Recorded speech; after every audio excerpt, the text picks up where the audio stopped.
Merci, Jésus. Tu es tellement bon, Seigneur. Le Seigneur est déjà à l'œuvre au milieu de nous. Il y a quelques personnes ici, vous avez vécu de l'intimidation dans votre enfance et c'est la source de problèmes que vous traînez encore, même dans votre vie adulte aujourd'hui. Pendant la louange, le Seigneur a déjà commencé d'agir en vous. Et on déclare maintenant une restauration complète. Que toutes les chaînes d'amertume, de colère, d'injustice qui vous tiennent captifs soient brisées définitivement à partir de ce moment-ci. Le Seigneur Jésus vous rend libre. Libre d'aimer à nouveau, libre de faire confiance à nouveau. Parce que celui que le Fils rend libre est réellement libre. Merci Jésus. Quelques-uns d'entre vous, vous avez crié à Dieu récemment pour une percée financière. Le Seigneur dit, votre percée est juste derrière votre prochaine semence. Ça n'a même pas rapport avec l'Église ici, là. Je ne vous dis pas ça pour ça. Le Seigneur exauce à travers ses lois spirituelles. Et il ne peut débloquer que ce qui est nécessaire pour vous que par vos semences. Faites un pas de foi sur quoi que ce soit que le Seigneur vous met à cœur et l'exaucement à vos prières pour votre percée financière est derrière votre prochain pas de foi. Au nom de Jésus. Merci Seigneur. Il y a quelqu'un ici, vous avez fréquemment des étourdissements. Vous vivez avec, vous ne savez pas c'est quoi, mais ça vient fréquemment sur vous. Le Seigneur guérit aujourd'hui. C'est brisé sur vos vies dans le nom de Jésus. Merci Dieu. Merci de parler à ton peuple, Seigneur.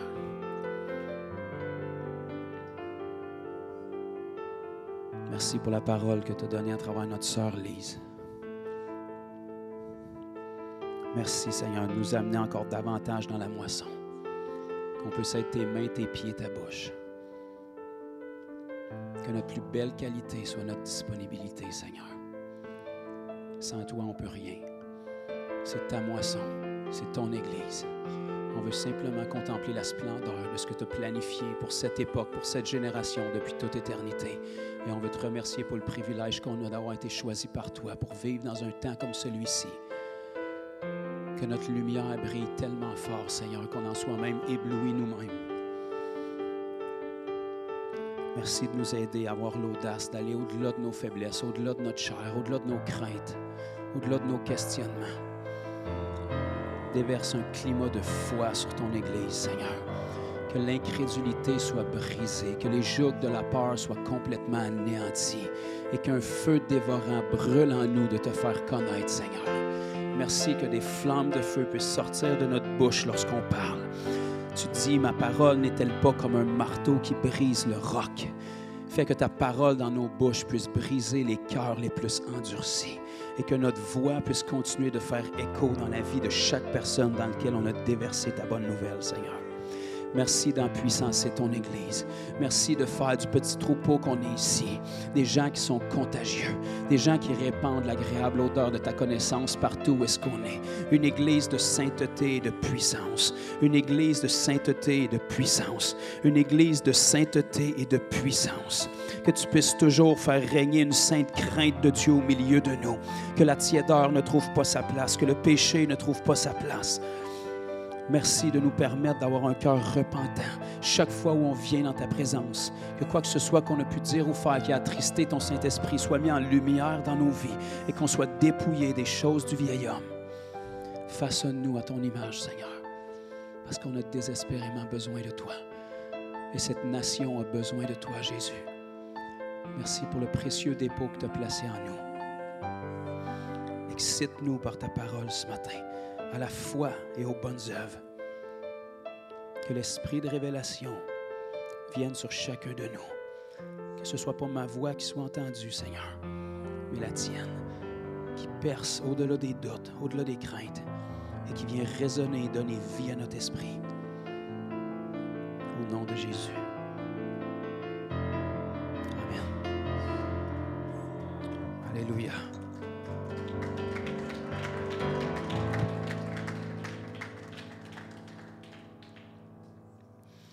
Merci à nos trois bien-aimés.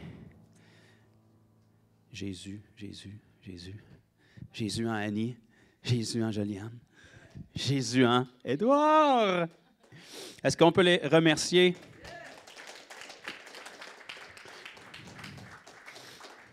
On ne vous remercie pas de vos services dans le sens qu'on vous claire, là. Restez là, on va vous reprendre à la fin si on n'a pas été enlevé d'ici là. Des amis précieux. Joliane, c'est l'épouse de Olivier Buadès. Certains d'entre vous, vous le connaissez peut-être, des amis de longue date dans nos vies. On ne se voit pas assez souvent, mais quand on se voit, on est toujours heureux d'entendre ce que le Seigneur fait avec eux dans le coin de Gatineau, Ottawa et le restant du Canada. Les relations, c'est précieux. Et quand on trouve des gens qui sont accrochés au Seigneur, des gens que peu importe la saison, quand vous allez les contacter, vous savez qu'ils ont des bonnes nouvelles à vous donner, attachez-vous à des gens comme ça. Des mauvaises nouvelles, c'est aussi proche qu'un clic sur votre TV. C'est très facile à avoir. Mais si vous êtes capable de vous accrocher à des gens qui parlent la vie, ça ne veut pas dire qu'ils n'ont pas de problème. Ça veut dire que les œuvres du Seigneur sont plus glorieuses dans leur vie que tout ce que le diable peut faire. Attachez-vous à des gens comme ça. La Bible dit, tel un homme pense, tel il est. Si vous vous nourrissez de mauvaises nouvelles, vous allez vivre dans les ténèbres. Mais la Bible dit, si ton œil est inondé de lumière, tout ton corps va être dans la lumière. Mettons nos yeux sur ce que Jésus fait. Le diable est très actif pour qu'on regarde à ce que lui fait, mais c'est incomparable comparé à ce que Jésus fait. Si on est participant dans l'œuvre de Dieu, bien, on va être aux premières loges pour voir ce que Jésus fait. Alléluia. Donc, on va avoir du bon temps ce matin. Moi, je vais en avoir en tout cas, fait que je vous souhaite d'être avec moi pour ça. Je veux juste, avant de me lancer, vous donner quelques bons rapports de la semaine dernière. On avait un marché de Noël à Varennes. Merci à tous ceux et celles qui ont pu prier. Si vous n'avez pas prié, gloire au Seigneur, Dieu avait pointé des anges pour ça. Fait qu'on a eu des bons moments à Varennes. Première fois qu'on a intégré un marché de Noël. Je ne savais même pas que ça existait, en fait. Donc, on est allé là, pas pour parler d'un bibelot en dessous d'une crèche, mais pour présenter un Jésus qui est vivant et ressuscité. Et puis, on a vu le Seigneur faire des belles choses. Moi, j'étais là le samedi seulement. Et juste peut-être un petit highlight là, de la journée. Il y a une dame qui est passée avec sa fille. Elle était en fauteuil roulant. Elle souffrait du Parkinson. Ça s'est jeté. Ceux qui connaissent la maladie un peu, là, moi, ce que je connaissais, c'est que les gens tremblaient, là, mais elle, ça s'est jeté dans ses jambes. Donc, elle a perdu la sensibilité dans ses pieds, ce qui faisait que c'était très difficile pour elle de marcher. Elle avait des douleurs atroces dans ses pieds, même malgré la médication, puis jusque dans ses jambes aussi. Puis évidemment, bien là, quand tu es en fauteuil, il y a du surpoids qui embarque là-dessus, le découragement et tout. Donc, elle est passée à notre kiosque et elle a été complètement guérie. Ses orteils ont recommencé à bouger, sa sensibilité a commencé à revenir, ses douleurs sont parties. Elle n'arrêtait pas de dire « Mon Dieu, mais qu'est-ce qui se passe, mon Dieu? » Donc, j'étais capable de lui partager l'Évangile. J'aimerais ça vous dire qu'elle est tombée sur ses genoux puis qu'elle s'est repentie, mais elle ne l'a pas fait devant moi, mais elle a eu l'Évangile, elle a vécu ce miracle-là. Sa fille qui poussait la chaise entre-temps, les collègues qui étaient avec moi ont eu des paroles de connaissance pour elle, pour la dépression, donc ils ont pu faire du ministère en sa faveur. Effectivement, elle avait des pensées de dépression. Donc, on a eu vraiment des belles semences qui ont été mises, ne serait-ce que pour une personne. Quelques centaines de dollars investis pour une personne. Quel prix est-ce que ça a dans l'éternité? Et c'est des dizaines de personnes qu'on touche par jour dans des salons comme ça. Le dimanche, il y avait une équipe qui était en place. Je n'étais pas présent malheureusement. Mais le rapport que j'ai reçu, et je vous cite les textos que j'ai reçus de l'équipe qui était là-bas, c'était une explosion de gloire, des guérisons incalculables, 2 délivrances, une femme a donné sa vie à Christ et un rendez-vous pour un baptême prochainement. Donc, gloire au Seigneur pour ça. On est vraiment heureux de le voir agir. On dirait qu'il fait avec nous autres parce que c'est tout ce qu'il y a. Fait que c'est merveilleux. Et puis, comme ça a été annoncé là, au début, la semaine prochaine, on va être dans un autre marché de Noël à Granby. Donc, gardez ça en prière. Le Jésus de Varennes, c'est le Jésus de Granby aussi. Il va faire la même chose à Granby qu'il a fait à Varennes, sinon encore mieux. Donc, on vit dans une belle saison, mes amis.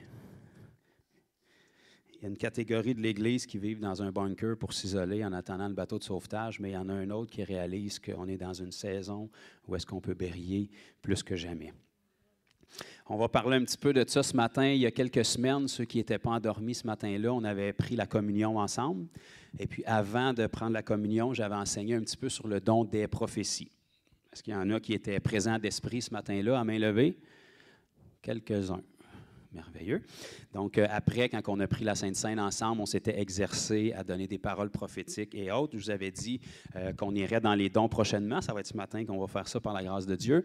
La semaine dernière, avant qu'on aille dans les dons cette semaine, j'avais pris le temps d'aller sur le baptême du Saint-Esprit et de feu, parce que si on veut que vous opériez dans les dons, il faut que vous ayez la puissance de pouvoir le faire efficacement.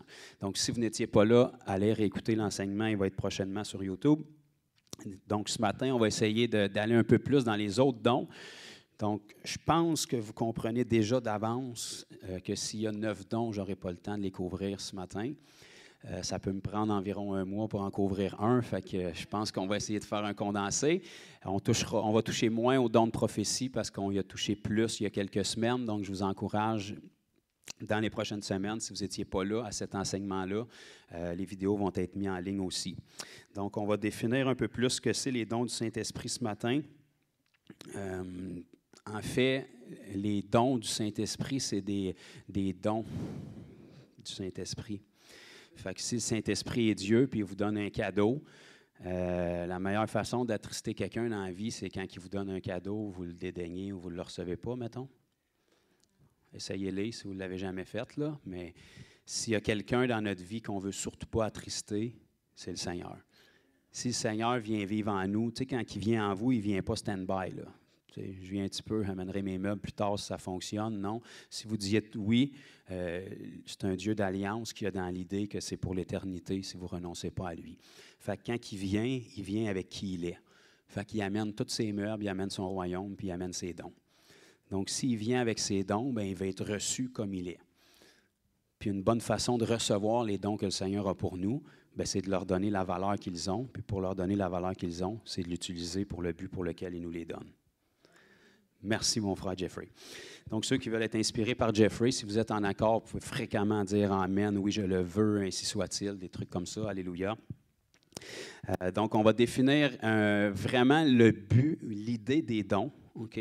Parce que, vous savez, les dons, ce n'était pas juste pour faire des débats entre charismatiques puis baptistes. Là. Ça avait un but spécifique du Seigneur. On va regarder le pourquoi personne, mais personne sur la planète a le droit de dire, parce que ça y tente puis que son pasteur est d'accord que ce n'est plus pour aujourd'hui, parce que la Bible, ce n'est pas nous autres qui l'a écrit, c'est le Seigneur. Donc, tant que le Seigneur ne nous dira pas autrement, il va falloir se fier à ce qu'il nous dit.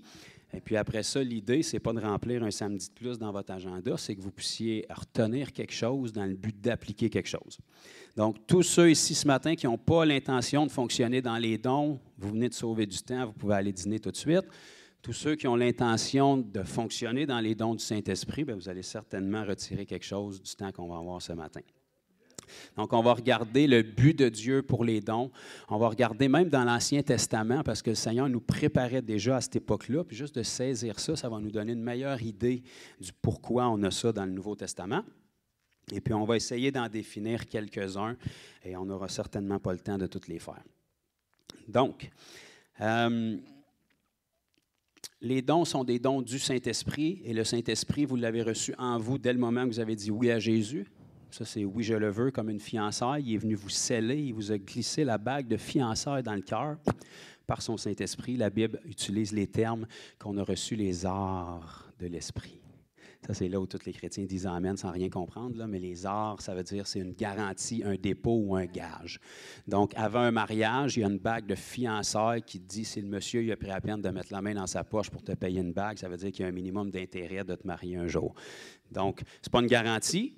Parce que si tu couches avec la moitié de la ville entre-temps, ça se peut qu'il n'y ait pas d'autres bagues qui viennent. Mais si tu demeures fidèle et tu te prépares pour ton époux, il y a un mariage garanti qui s'en vient. C'est la même chose avec le Seigneur.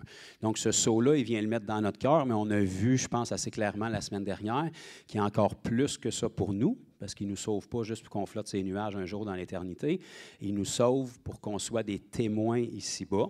Et on a vu la semaine passée que le même Saint-Esprit qui vient mettre dans nos cœurs, Galates 4 nous dit, vous êtes fils parce que vous êtes fils. Dieu a mis dans nos cœurs l'esprit de son Fils qui crie « Abba, Père ».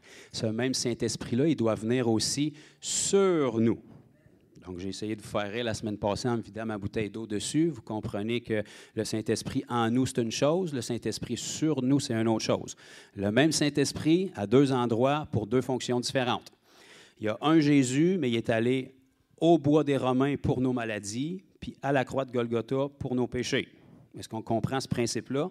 Un seul Jésus, 2 endroits pour être sacrifié pour deux choses différentes. Il a payé le prix pour que vous soyez guéris, puis il a versé son sang pour que vous soyez sauvés.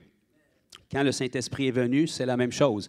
Il est venu en vous pour que vous soyez sauvés de vos péchés, et il est venu sur vous, par la grâce de Dieu, pour que vous ayez la puissance d'être un témoin. Donc, les gens vont dire, « Bien, moi, je ne ressens pas la puissance de Dieu, mon frère, puis je ne fonctionne pas d'un don. » OK, mais est-ce que tu sais pourquoi il t'a donné la puissance de Dieu? Pour être un témoin. Donc, c'est quoi la meilleure façon de ressentir la puissance de Dieu? Témoigne. S'il te donne la puissance pour être un témoin, puis que les dons sont le fruit de la puissance, bien, si tu ne témoignes pas, tu ne sentiras jamais que tu as la puissance. Bon, qui a dit Amen? Je veux vraiment me... Alléluia, merci, Pat. Donc, si tu as la puissance de Dieu, les autres, si vous voulez écouter, c'est bon aussi, mais je vais m'adresser à Pat. Si tu as la puissance de Dieu vraiment sur toi pour être un témoin, la meilleure façon de ressentir cette puissance-là, c'est de l'utiliser pour la raison pour laquelle elle t'a été donnée. Remarquez que l'endroit dans Matthieu 28, 19 et 20, où est-ce que Jésus a dit « Allez, faites de toutes les nations des disciples en les baptisant au nom du Père, du Fils et du Saint-Esprit et enseignez-leur », le mot « enseigner » dans le grec, c'est « discipola », faites des disciples avec eux, enseignez-leur tout ce que je vous ai prescrit. Ensuite, il dit « Et voici, je suis avec vous tous les jours jusqu'à la fin du monde ». Ça, c'est le genre de promesse que toute l'Église veut. Alléluia! Mais personne ne veut faire le verset d'avant pour que ce verset-là puisse s'appliquer dans ta vie. Donc, pour que tu sois conscient qu'il est avec toi tous les jours jusqu'à la fin du monde, il faut que tu te mettes dans des situations où est-ce qu'il n'y aura pas le choix de se manifester avec toi, sinon tu vas frapper un mur.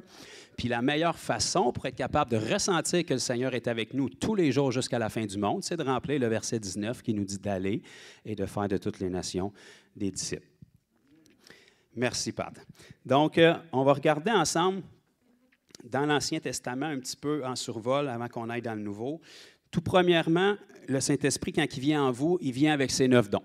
Donc, il n'y a personne ici, ni ailleurs dans le monde, qui a le droit de dire « Bien, moi, je vais prendre celui-là, moi, je vais prendre celui-là, ou moi, j'ai celui-là, mais je n'ai pas les autres. » Ce n'est pas toi qui décides ça. Quand le Saint-Esprit arrive, il arrive avec tout ce qu'il y a, puis il arrive avec tout ce qu'il y a pour un but. Ce Saint-Esprit-là, quand il emménage avec ses dons. Des dons, c'est instantané, parce que si j'ai quelque chose, puis je vous le donne, vous l'avez dès le moment que je vous l'ai donné. Après ça, il reste à vous de voir si vous allez vous en servir, et puis comment est-ce que vous allez vous en servir, mais dès le moment que je vous le donne, vous l'avez. On comprend cette partie-là. Quand le Saint-Esprit vient vivre en vous, il ne vient pas juste avec ses dons, il vient aussi comme une semence en vous qui, avec la maturité, va porter un fruit qui s'appelle le fruit de l'Esprit. Ça, ce n'est pas un don, c'est différent. Les dons, ce n'est pas compliqué, je vous le donne, vous l'avez.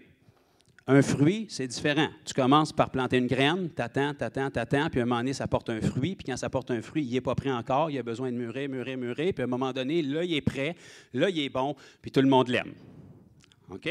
Donc, l'Esprit, il fait ça aussi quand il vient en vous et sur vous. Il vient comme une semence et il va commencer à porter un fruit que vous allez lire dans Galates 5. Et ce fruit-là, quand vous le prenez et qu'il est mûr, vous pouvez le regarder sous différentes facettes. Et il y a aussi 9 facettes qu'on appelle les 9 fruits de l'Esprit. Je ne sais pas pourquoi on appelle ça les 9 fruits de l'Esprit, parce que la Bible nous dit qu'il y a un fruit qui produit l'amour, la joie, la paix, la patience, la bonté, la bienveillance, la douceur ou la fidélité ou la foi et la maîtrise de soi. Donc, ce fruit-là, quand il arrive à maturité, il produit tous ces aspects-là dans notre vie. Alléluia. Donc ça, il n'y a pas de raccourci. Tu restes planté, tu l'arroses, tu l'ensoleilles, tu lui donnes de l'amour, mais si tu restes accroché à la vigne qui est Christ, ça va porter son fruit. Par contre, les dons, comme ils sont instantanés, ça, il faut apprendre à les utiliser. Comme n'importe quoi que je vous donne, si vous n'avez jamais utilisé quelque chose, vous devez premièrement savoir que je vous l'ai donné, puis deuxièmement, apprendre à l'utiliser. Okay? Fait que les dons du Saint-Esprit, c'est ça. Pourquoi? Bien, on a un Dieu qui est surnaturel de nature. Comprenez, Dieu n'a pas besoin de se forcer pour être surnaturel. Il est surnaturel. C'est son identité. Vous puis moi, juste peut-être un petit rappel, on est plutôt naturel. Quand il y a un Dieu surnaturel qui vient nous sauver, il rentre dans notre esprit, il donne la vie à notre esprit, et on devient des êtres surnaturels, pognés d'une enveloppe de chair naturelle qui vit d'un monde naturel. Fait qu'on a un Dieu surnaturel qui vit dans des êtres naturels, dans un monde naturel, et puis il faut être capable de faire connaître un Dieu surnaturel dans un monde qui est naturel, à travers de la chair qui est naturelle. Fait que Dieu il a regardé ça, puis il s'est dit, ça ne le fera pas. Ils vont avoir besoin d'un petit coup de main. Fait que je vais venir avec un petit kit comme les Power Rangers, je vais leur donner ça. Ils vont avoir une belle ceinture avec plein d'outils, puis à travers chacune de ces outils-là, ils vont réussir, par l'Esprit de Dieu qui est en eux, à faire connaître un Dieu surnaturel par leur chair qui est naturelle. C'est ça les dons du Saint-Esprit. Imaginez-vous que c'est comme la main de Dieu avec ses 10 doigts, mais là, exceptionnellement, il y en a 9. Puis chacun des doigts, c'est une façon de manifester qui est Dieu dans un monde naturel d'une manière surnaturelle. Puis comme vous êtes aussi naturel, il fallait que Dieu vous donne ses dons surnaturels pour que vous soyez capable de représenter un Dieu qui est surnaturel. Parce que personne ne veut d'un Dieu qui est naturel. Pogne-toi une branche d'arbre puis gosse-toi-en un Dieu naturel. Là. Ça va être la même affaire pour tout le monde. Un Dieu surnaturel, par exemple, s'il veut se révéler à des gens naturels, il faut qu'il soit capable de le faire de manière surnaturelle. Puis comme on est naturel, on avait besoin d'aide de Dieu pour être capable de révéler ce Dieu-là dans un monde naturel. Je ne sais pas comment vous le mettre plus simple, là, mais c'est ça. Donc, les dons, on va les diviser tantôt. Vous allez les retrouver dans 1 Corinthiens chapitre 12. Ça, je sais que vous le savez déjà. Il y a 9 dons qui nous sont mentionnés là, mais ces 9 dons-là, on peut les diviser en 3 catégories. OK? L'être humain est humain, puis Dieu est Dieu. Dieu est bon, Dieu est saint, Dieu est puissant. Vous n'êtes pas bon, puis moi non plus. Vous n'êtes pas saint dans votre chair, puis moi non plus. Puis vous n'êtes pas tellement intéressant dans votre chair, puis moi non plus, sans offense. Donc, Dieu, par contre, c'est tout le contraire. Donc, si on va être capable de faire connaître ce Dieu-là, alors que nous, on est infiniment loin de lui dans notre chair, mais il fallait qu'il soit capable de combler le gap qu'il y a entre comment lui est extraordinaire puis nous, on ne l'est pas. Fait qu'à travers ses dons, il a réussi à combler nos 3 problèmes principaux. On ne pense pas comme Dieu, on ne parle pas comme Dieu, puis on n'agit pas comme Dieu dans notre chair. Fait qu'il s'est dit, je vais leur donner 9 dons qui vont combler ces trous-là. Fait que dans les 9 dons qu'on a, vous pouvez les diviser en 3 catégories qui vont vous permettre de parler comme Dieu, penser comme Dieu et agir comme Dieu. Fait que les 9 dons, on va les voir là, tout à l'heure. Chacun de ces dons-là, on pourrait les rediviser. Il y a 3 dons qui vont vous permettre de penser comme Dieu. Ça, c'est une bonne affaire. Je te le garantis. Si tu penses comme toi, ça ne va pas bien. Si tu penses comme Dieu, ça va bien aller. OK? Parce que la Bible nous dit, tel un homme pense, tel il est. Fait que tout commence ici. Si tu arrives à penser comme Dieu, tu vas inévitablement commencer à parler comme Dieu. Puis si tu parles comme Dieu, tu vas inévitablement commencer à agir comme Dieu. Donc, tous ces dons-là nous sont donnés pour combler ces 3 catégories-là qui nous différencient de Dieu. OK. Dans l'Ancien Testament, je vais vous le lire vite, vous pouvez le prendre en note, sinon vous pouvez tourner et le lire en même temps que moi. Dans la Genèse, au chapitre, où est-ce que c'est? C'est au chapitre 24. Est-ce qu'il y en a qui ont déjà lu sur Abraham? Papa, Joanie, c'est bon. OK, il y en a quelques-uns. Donc, Abraham, c'était le père de la foi, qu'on dit c'était le père de la nation juive. C'est à lui qu'a été faites les promesses.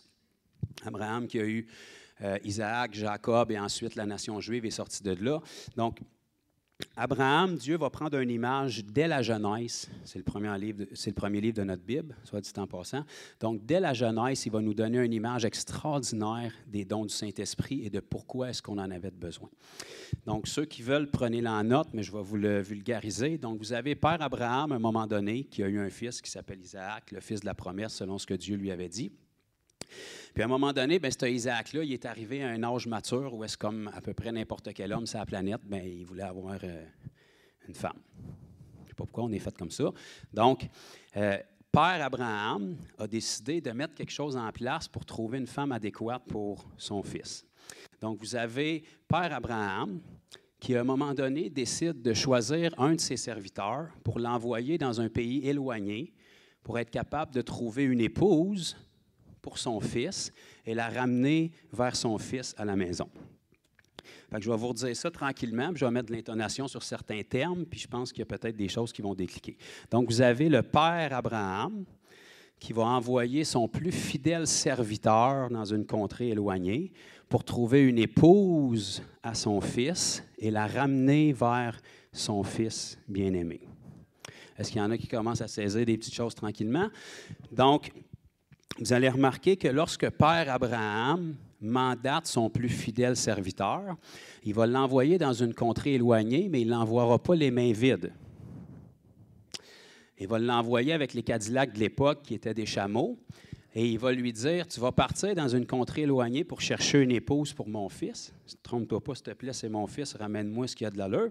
Fait qu'il va l'envoyer dans une contrée éloignée, mais la Bible nous dit, puis vous le lirez dans Genèse 24, qu'il va partir avec une trollée de chameaux. C'est pas écrit une trollée, parce que Louis II, il ne traduisait pas aussi bien que moi, là, mais il va partir avec des chameaux, et la Bible nous dit qu'il y a 10 chameaux. Donc, un pour son plus fidèle serviteur et 9 autres chameaux qui sont chargés de dons pour la future épouse du fils d'Abraham. OK? Donc, le Père Abraham, qui représente notre Père céleste, choisit son plus fidèle serviteur qui représente le Saint-Esprit, l'envoie au loin vers la future épouse de son fils. Dès qu'il repère la future épouse de son fils, il lui donne les 9 chameaux chargés de dons. Et après qu'il lui a donné ces dons-là, elle embarque avec lui. Et puis là, ils font le long voyage de retour pour retourner vers son fils. Et tout le long du voyage, elle n'a aucune idée de qui est-ce qu'elle s'en va rencontrer. En voyant les 9 chameaux chargés de dons, elle se doute qu'elle ne s'en va pas rencontrer un cassé. Par contre, elle n'a aucune idée à quoi il ressemble. Fait que la seule façon pour elle de savoir qui c'est qu'elle s'en va rencontrer, c'est que durant le cours du voyage de retour, elle pose toutes ces questions au plus fidèle serviteur. Y es-tu gentil? Y es-tu grand? Y es-tu beau? Comment il pèse? Quelle couleur ses yeux? Fait que tout au long du parcours, son seul allié pour connaître l'époux qu'elle s'en va rencontrer, c'est le plus fidèle serviteur qui lui est envoyé. Mais en sachant que le fidèle serviteur arrive avec des dons pour elle, elle connaît un peu le cœur et les intentions de celui qu'elle s'en va rencontrer. Fait que ça vient de vous résumer notre parcours de chrétien ici-bas. Fait que Dieu le Père a envoyé le Saint-Esprit pour trouver une épouse qui est vous pour son fils. Il est arrivé, pas les mains vides, il est arrivé avec 9 chameaux chargés de dons, qui sont les dons du Saint-Esprit qu'on va regarder, qui vous démontrent sa bonne volonté et son cœur, et vous entamez le voyage de retour pour retourner dans la maison du Père, pour retrouver votre futur époux. Et entre-temps, durant votre pèlerinage ici-bas sur terre, votre seule façon d'être capable de vous faire une idée claire et précise et correcte et juste sur votre futur époux, c'est à travers le Saint-Esprit qui va vous donner les informations nécessaires sur qui il est, ce Jésus-là. Et il le fait à travers sa parole aussi, puisque la parole est écrite par le Saint-Esprit. Donc, c'est ça les dons. Ce n'est pas une affaire qui est émergée en 1906 parce que la dénomination pentecôtiste est revenue sur la terre. Là. Ça fait longtemps que c'est là. Ce n'est pas parce que ton pasteur ou papa ou maman ne sont pas d'accord que ça change quelque chose à la parole. Donc, c'est beaucoup plus précieux que juste faire du pow-wow. Les dons, c'est vraiment quelque chose qui est dans le cœur de Dieu pour être capable de nous révéler qu'il ne se présente pas à nous les mains vides et qu'il y a des dons pour nous pour être capable de nous empuissancer pour pas qu'on ait seulement des paroles. Okay? Donc, pour ceux qui veulent y aller en parole, amusez-vous. Mon épaule va être ouverte pour vous quand vous allez revenir en pleurs. Mais si vous essayez de convaincre le Québec avec des paroles puis des Jésus-termes, c'est bien, mais ça ira pas bien loin. Si Jésus lui-même, Dieu incarné dans la chair, devait faire des miracles pour avoir l'attention des gens, Jésus lui-même a dit, à moins que vous voyez des miracles, vous ne croirez pas. Si Jésus devait en faire, si l'équipe d'élite qui s'est choisie pour être capable de porter son message ont fait démarrer l'Église avec des miracles, si l'Église primitive coulait dans les miracles et grandissait en nombre de jour en jour, je ne vois pas où c'est dans l'histoire que nous, on peut arriver à dire qu'on est assez intelligent que maintenant, avec des écoles bibliques puis des études dans la concordance en grec puis en hébreu, ça va être suffisant pour convaincre le monde. Donc, vous savez où est-ce qu'on s'en tient doctrinalement ici à l'Église? Alléluia. Donc, OK, quelle heure qui est rendu? Yesh. OK. Donc, 1 Corinthiens, chapitre 13. On va juste tuer quelques vaches sacrées avant de commencer. Donc, je souhaite que vous n'ayez jamais entendu ça. Si vous êtes tout neuf sortis des eaux du baptême, gloire au Seigneur, vous êtes privilégiés. Si vous êtes chrétien depuis un bon nombre d'années, malheureusement, il faut venir à l'Église pour apprendre la poubelle que je m'apprête à vous lire là, prochainement. Donc, on vous donne toutes les raisons d'être incrédule pour justifier que ceux qui vous l'enseignent ne marchent pas d'un don. Fait que ce que vous allez entendre généralement dans la chrétienté moderne face au don du Saint-Esprit, c'est c'est plus pour aujourd'hui. Donc, je ne sais pas ce qui s'est passé là, après la mort du dernier apôtre. Le Saint-Esprit s'est évaporé, puis à cette heure, il flotte dans la couche d'ozone. Mais il n'est plus ici. Fait que c'est le Père, le Fils et la Sainte Bible, il n'y a plus de Saint-Esprit. Fait que ça, c'est quelque chose que vous allez entendre, si vous ne l'avez pas déjà entendu. L'autre chose qui est un peu plus vicieuse, c'est qu'on va vous dire que ce n'est pas pour tout le monde. Fait peut-être au mieux, tu vas en avoir peut-être un, puis toi, tu as ce don-là, puis l'autre, il a ce don-là, puis chacun fait ses affaires, puis fait qu'on va juste démolir ces vaches sacrées-là en partant. Donc, dans 1 Corinthiens chapitre 13, vous allez voir le verset principalement utilisé à tort par ceux qui vous disent que c'est plus pour aujourd'hui les dons du Saint-Esprit. Donc, il s'appuie généralement sur ça ici, en tout cas dans toute ma vie chrétienne, c'est pas mal la seule chose sur laquelle je les vois s'appuyer. 1 Corinthiens 13, 8, ça nous dit « La charité ou l'amour ne périt jamais. » Alléluia, c'est une évidence. « Les prophéties prendront fin, les langues cesseront et la connaissance disparaîtra. » Donc, ils disent, voilà, la Bible l'avait annoncé, les prophéties, ça a cessé, ce n'était pas le temps de la Bible, les langues aussi. « Car nous connaissons en partie et nous prophétisons en partie. » Regardez bien, le prochain verset va venir démolir tout ce qu'on vient de lire avec la compréhension avec laquelle ils le comprennent. Ça nous dit « mais quand ». Donc là, il y a une conjonction entre ce qu'on lit là et ce qu'on vient de lire.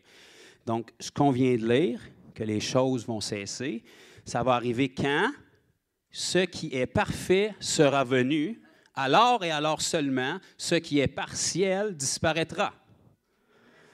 OK. Alors, regardez autour de vous, puis dites-moi que ce qui est parfait est venu. Je veux savoir c'est où votre ville, puis je veux déménager là. OK?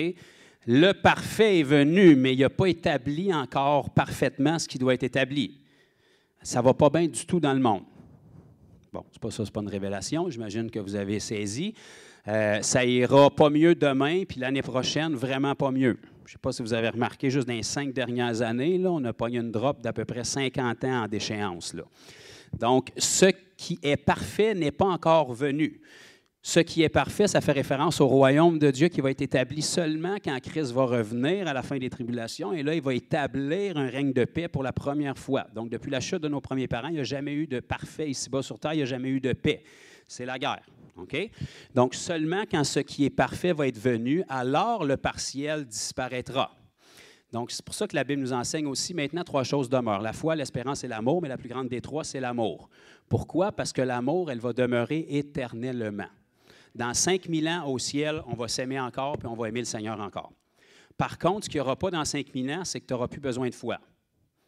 Parce que tu es face à face devant Dieu, puis tu vas le connaître comme tu as été connu. Maintenant, on en a besoin parce qu'on sert un Dieu qu'on ne voit pas.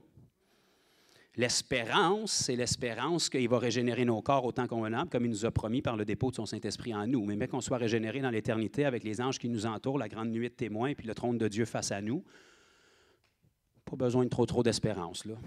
Ça va aller pas pire.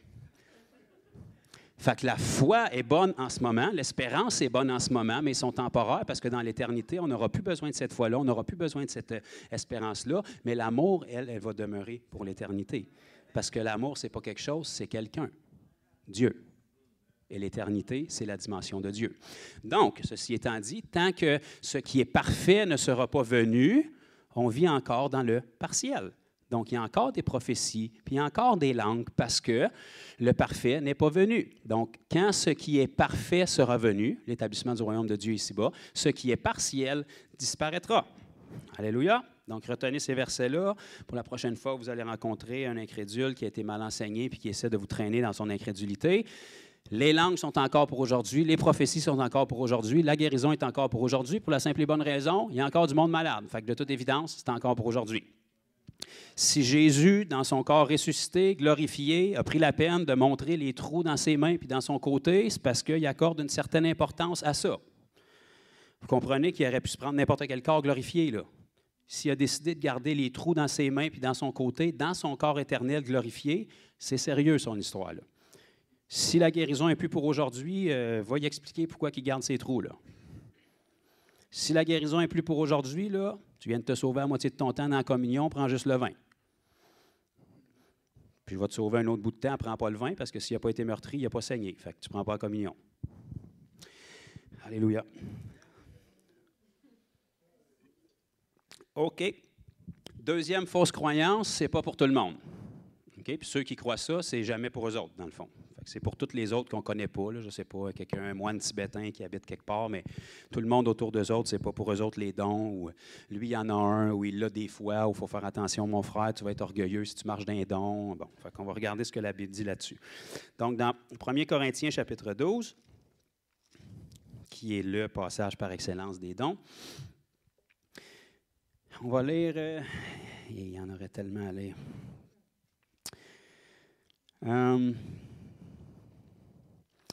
Je vais juste vous lire des petits bouts là, décousus avant qu'on définisse les dons. Donc, dans 1 Corinthiens chapitre 12, commençant au verset 7, on va lire ici « Or, à chacun, la manifestation de l'Esprit est donnée pour l'utilité commune. » Donc, tout le monde dit « à chacun ». Est-ce qu'il y a des chacun ici ce matin? Est-ce qu'il y a des chacun qui sont nés de nouveau ici ce matin?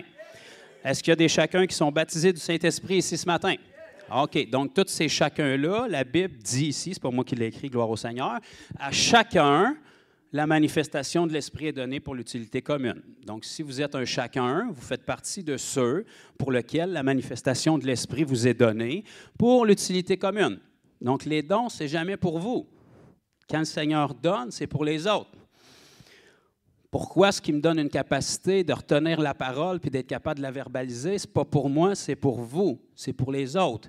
Donc, on ne peut pas s'enorgueillir du don parce que quand il nous confie quelque chose, il y a une responsabilité qui est rattachée pour les autres.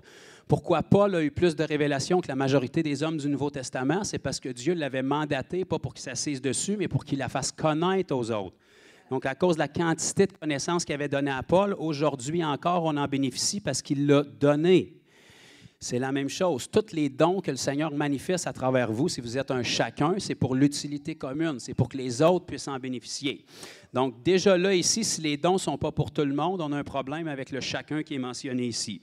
Si vous avancez au verset 11, ça nous dit « Un seul et même esprit opère toutes ces choses, les distribuant à chacun. » Tout le monde dit encore « à chacun. » À chacun. Puis là, on va dire « en particulier comme il le veut ». Fait qu'on va dire « Ah ben tu vois, c'est l'Esprit qui décide.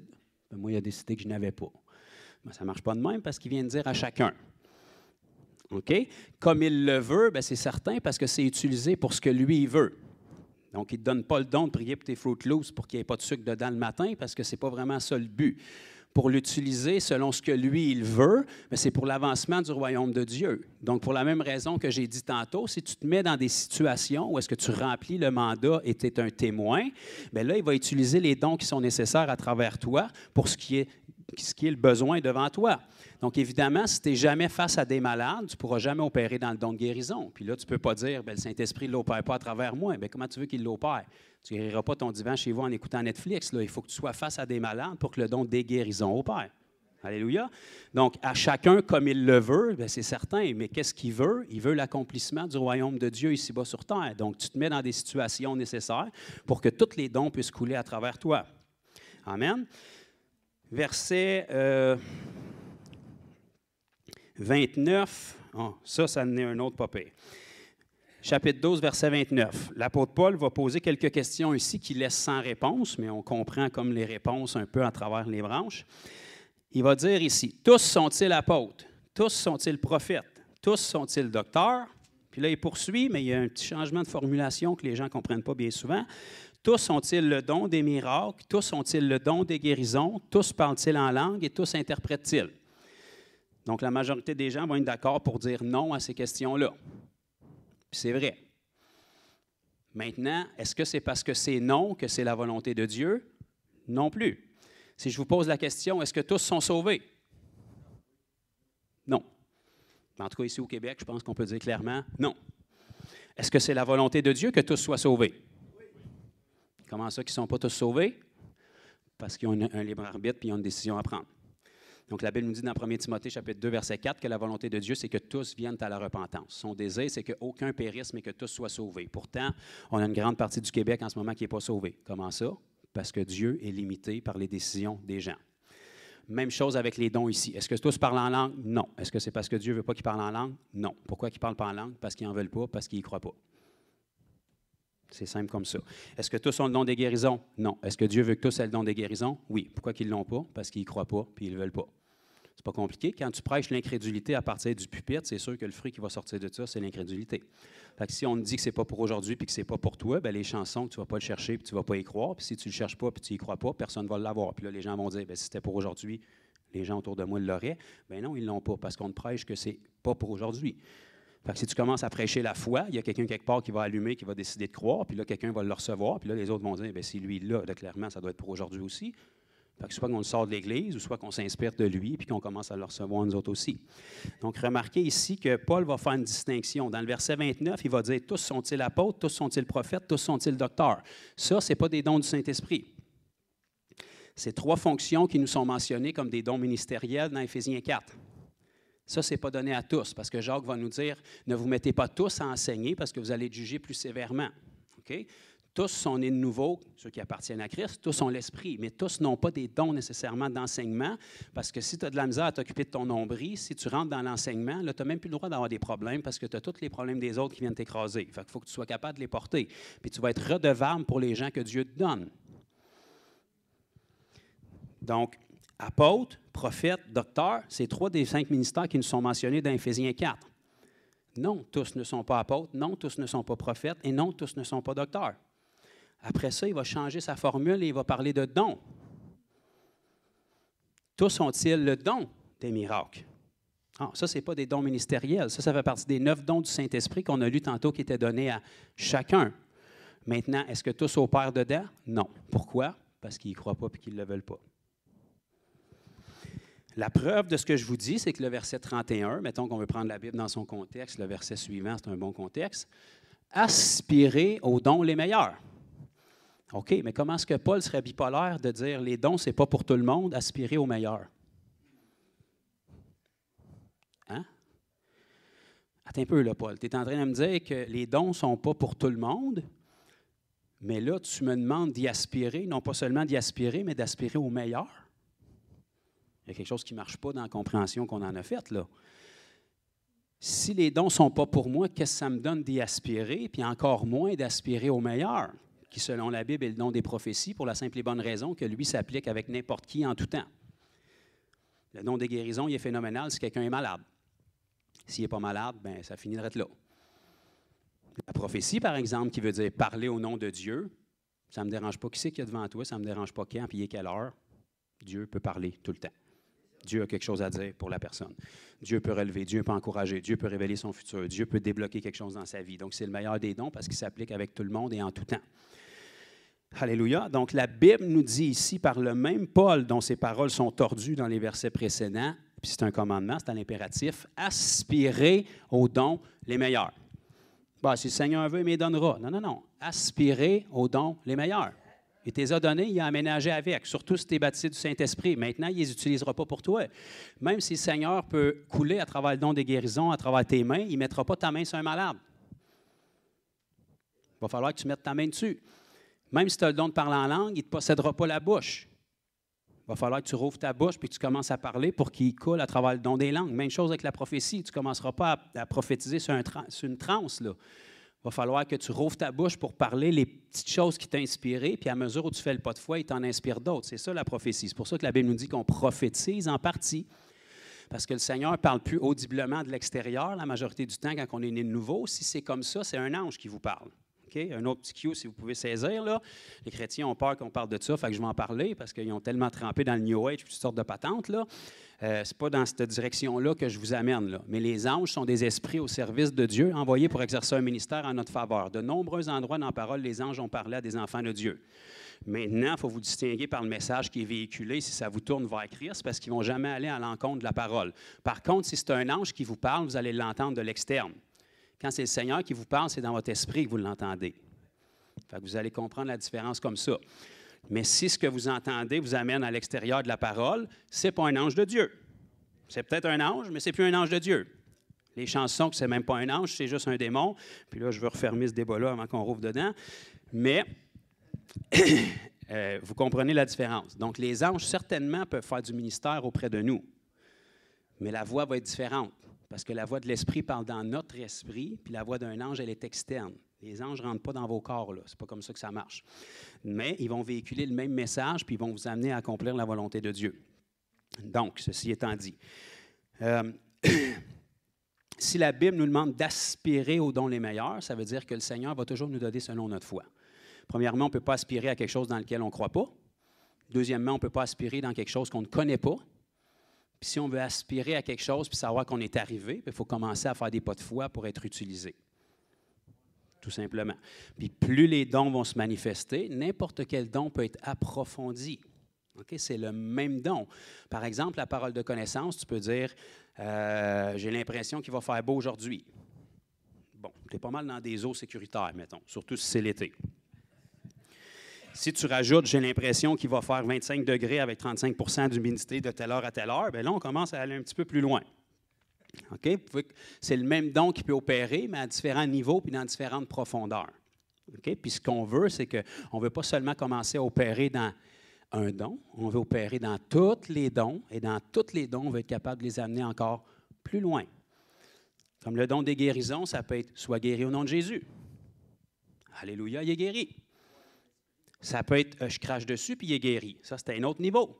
C'est biblique aussi. Combien est-ce qu'il y en a qui l'ont essayé, ça? Je ne sais pas. Merci, ma sœur.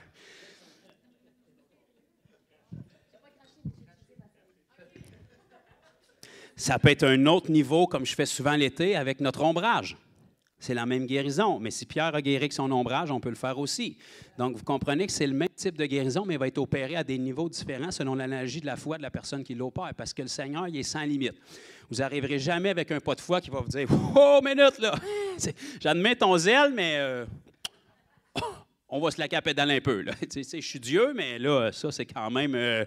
non. » En fait, les pas de foi puis les challenges, il se réjouit là-dedans. Là, il commence à être comme, bon, enfin, je vais pouvoir montrer qui que je suis. Ça, bon, je vais le faire pareil, mais c'est comme confortable. Mais si tu l'amènes avec quelque chose où, si je n'interviens pas pour lui en ce moment, il va se la péter solide, là. J'adore ça, qu'est-ce qu'il a fait, là. Tu sais, genre, mettons, la première fois que tu vas allonger la jambe de quelqu'un, dans ta tête, ça va te dire, va-t'en dans le coin de l'église, il n'y a pas personne, tourne la chaise de bord, puis parle pas trop fort, tu sais, puis essaie de tirer un petit peu sur le soulier en passant. Tu sais. Ta chair va te dire ça. Quand ta chair te dit ça, qu'est-ce que tu fais? Y a-t-il quelqu'un qui veut voir un miracle? Approchez ici, regardez de proche, mettez vos yeux, là, regardez de proche. Là, le Seigneur fait. Là, si je n'interviens pas, il y en a un qui va passer pour un cave. Mais avec un langage céleste, là, tu sais. Là.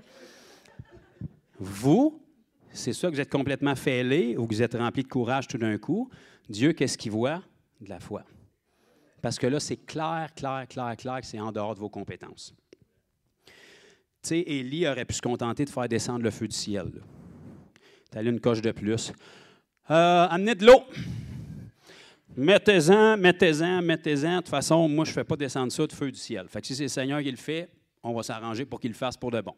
Mettez-en, puis remettez-en, puis allez-y avec vos dieux. Bon, criez plus fort, peut-être bien qu'ils sont en vacances, je ne sais pas. Coupez-vous encore plus, peut-être vous ne criez pas assez fort. Tu sais, tant qu'à le faire, si je me pète de toute façon, puis Jézabel va me décapiter. Fait qu'on est aussi bien de le faire tant qu'à le faire. Fait qu'il s'est arrangé pour que ce soit assez flagrant qu'il faut que le Seigneur intervienne. Puis apparemment, bien, il est intervenu correct, là. Fait que ça, c'est un pas de foi. C'est la même chose pour nous. Si on veut aller dans les dons, il va falloir qu'on fasse des pas de foi.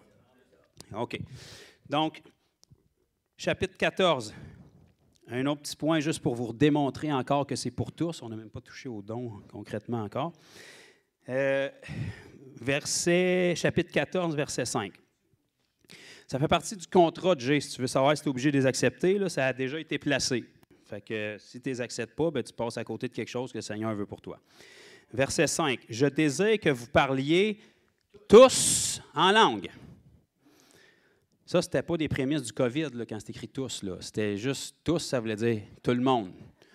Fait que explique-moi comment est-ce que tous peuvent parler en langue si les dons ne sont pas pour tous. Sûrement que quelqu'un se serait levé la main pour dire « Excuse-moi, Paul, parce que moi, je n'ai pas le don de parler en langue. »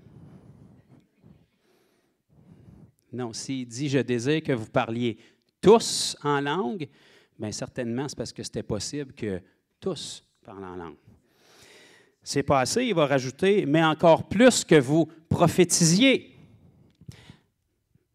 Moi, Paul, je n'ai pas le don de prophétie. Si tu parles en langue, tu as le don de prophétie, parce que le parler en langue, c'est une prophétie, elle est juste dans une langue que tu ne connais pas encore. C'est la même chose. Donc, si tous peuvent parler en langue et tous peuvent prophétiser, si le don de prophétie, c'est le meilleur des dons, bien, ça va de soi que tous peuvent opérer, tous les dons. À moins que c'est moi qui sois trop simple, là. On avance rapidement au verset 31. On va lire ici. « Car vous pouvez tous prophétiser. » Là, vous comprenez qu'il écrivait ça à Corinthe, là. Corinthe, c'était une des plus grandes églises connues de notre Nouveau Testament.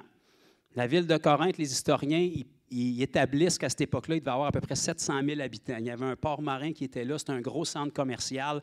Quand Paul est allé pour la première fois et qu'il a été persécuté, Dieu lui est apparu dans la nuit et lui a dit « Prêche, ne te retiens pas, Paul, continue, je vais te fortifier parce que j'ai un peuple nombreux dans cette ville. » OK? Donc, c'était ça l'Église de Corinthe. Paul est en train de dire à l'Église de Corinthe au verset 31 « Car vous pouvez tous prophétiser. » Fait que si la prophétie est le meilleur des dons auxquels on peut aspirer, puis qui est en train de dire à une communauté sans distinction, vous pouvez tous prophétiser, ça devient un petit peu difficile d'expliquer que les dons sont plus pour aujourd'hui, puis qu'ils sont exclusifs à un puis à l'autre. D'accord? Donc, je vais arrêter là pour démolir les vaches sacrées. On va se plonger dans les dons avec le temps qui reste. Aimez-vous ça un petit peu?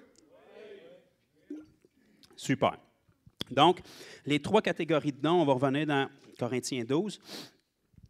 J'ai dit tantôt qu'on les divisait en 3 catégories, donc qui étaient principalement 3 qui vont nous servir à penser comme Dieu, 3 autres qui vont nous servir à agir comme Dieu, puis 3 autres qui vont nous servir à parler comme Dieu. Donc, évidemment, il y a 2 semaines, on a couvert le don des prophéties. Vous comprenez que ce don-là, c'est un don qui nous permet de parler comme Dieu. Donc, le mot prophétie veut dire parler au nom de Dieu.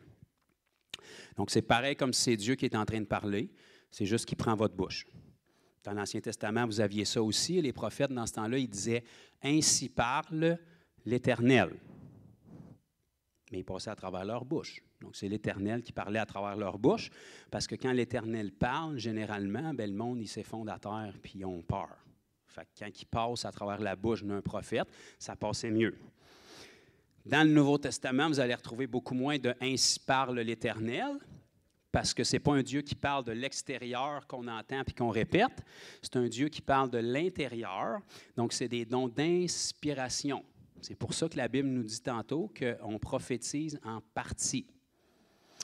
Personne sur la planète, spécialement dans le don des prophéties, ne prophétise avec 100% d'exactitude. L'idée de Dieu va être véhiculée, le cœur de Dieu va être véhiculé, mais ce n'est pas un « ainsi parle l'Éternel ». S'il vous plaît, ne faites pas ça parce que vous allez être redevable pour ce que vous dites. Le Seigneur va vous révéler des choses sur la vie de quelqu'un dans votre esprit et vous allez le verbaliser en le teintant à travers votre personnalité puis votre perception de vie. C'est pour ça que c'est en partie. Fait que l'idée de Dieu va être véhiculée juste assez pour toucher la personne, mais ce ne sera pas une exactitude à 100%. Avec le don des prophéties, ce qui peut être différent pour quelqu'un qui opère avec le don ministériel de prophète. Mais le don des prophéties, soyons toujours dosés quand on parle aux gens. Donc, le Seigneur nous révèle quelque chose large pour la vie de quelqu'un, puis on doit le verbaliser dans le sens où la prophétie va avoir l'effet pour lequel elle nous est donnée, c'est-à-dire exhorter, encourager, enseigner, reprendre, relever. Donc, peu importe ce que le Seigneur te donne, même si ce n'est vraiment pas beau sur quelqu'un, tu dois le verbaliser dans le sens où ça va avoir cet effet-là sur la personne. Mais ce n'est jamais un « ainsi parle l'Éternel ». Okay? Parce qu'il parle ici, il t'inspire des choses, puis toi, tu vas le verbaliser à la façon dont tu le comprends puis tu l'interprètes. Mais ça va rejoindre la personne quand même. Okay? Donc ça nous permet de parler au nom de Dieu. Donc, si on regarde, j'avais parlé il y a 2 semaines aussi que la prophétie, elle fonctionne souvent simultanément avec d'autres dons. Mais dans les dons qui nous permettent de penser comme Dieu, vous avez les premiers dons qui nous sont nommés dans 1 Corinthiens 12, c'est-à-dire la parole de connaissance, la parole de sagesse. OK? Donc, ça, on l'avait touché un petit peu il y a 2 semaines aussi. Parole de connaissance, c'est le Seigneur qui vous donne une connaissance que vous n'avez pas. Puis ça, c'est pas compliqué. Vous savez à peu près rien, puis moi non plus, puis Dieu sait tout. Fait qu'il y a bien des choses qu'il peut nous révéler. Donc, il va vous donner une connaissance que lui a sur quelqu'un. Ça peut être un état de santé, ça peut être une situation que la personne traverse, ça peut être une prière qu'elle a faite, peu importe. C'est une information privilégiée sur quelqu'un que vous ne connaissez pas, pareil comme si vous aviez une petite oreillette, puis quelqu'un qui connaît la vie de la personne vous donne les infos. Donc, il vous donne une connaissance que lui a, mais que la personne, elle le sait que vous ne l'avez pas, cette connaissance-là. Mais elle l'a, parce que c'est sa vie, c'est la situation qu'elle a vit. Mais de l'entendre de la bouche de quelqu'un qui ne la connaît pas, cette personne-là sait que ça doit venir de Dieu. OK? À un moment donné, dans les Évangiles, vous vous souvenez, il y a un petit bonhomme qui s'appelait Nathanaël, sous le figuier. Il ne faisait pas partie des 12, on n'entend pas trop parler de lui. C'était un vrai Israélite. Il était vraiment attaché à Dieu. Puis Jésus lui a juste donné une parole, puis ça a l'air d'être extraordinaire pour lui, mais pour nous autres, ça ne représente pas grand-chose. Ils l'ont amené vers Jésus, puis Jésus lui a dit, « Nathanaël, voilà un vrai Israélite. Je t'ai vu quand tu étais sous le figuier. Mon Seigneur et mon roi. » Ça prend rien que ça, tabarouette. Moi, essayer toutes les armes que je connais la prochaine fois que je rencontre quelqu'un. Je t'ai vu à côté du cèdre, du bouleau, je t'ai vu à côté du sapin, je t'ai vu à côté de... Oh, je pense qu'on l'a. Pourquoi ça a eu un effet sur lui? Ça peut sembler banal puis général. Lui, il savait qu'il était en dessous du figuier. C'est pas comme « Ah ouais, j'étais là ». Non, il savait qu'il était là. Par contre, il y a quelque chose qui s'est passé en dessous du figuier qui était juste entre Dieu et Nathanaël.